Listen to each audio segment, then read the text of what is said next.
Cifra preliminar colectada para a Oficina de Turismo de Corsou, CTPI, está indicada que para luna de julho registra a mesma quantidade de turistas na ano passado, a quantidade de 36.871 turistas a visitar Corsou de julho aqui comparado com 36.849 no ano 2014.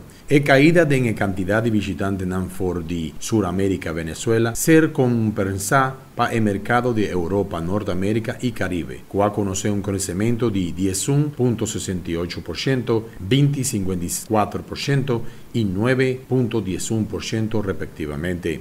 Fora de Europa, nós recebemos 17.026 turistas de estadía comparado com 15.246 em julho de 2014. Fora de Holanda, o país fora de qual nós recebemos mais tanto turista, a subir com 13.990 turistas, qual está aumento de 15%.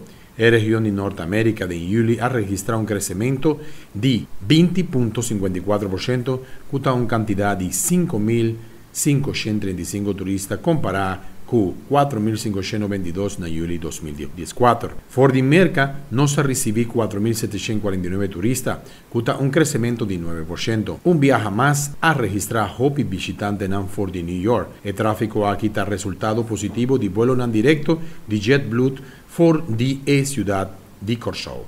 Canadá registra aumento com 256%, total de 786 turistas de estadia. Aqui, em julho, somente 221 turistas a quedar registrados.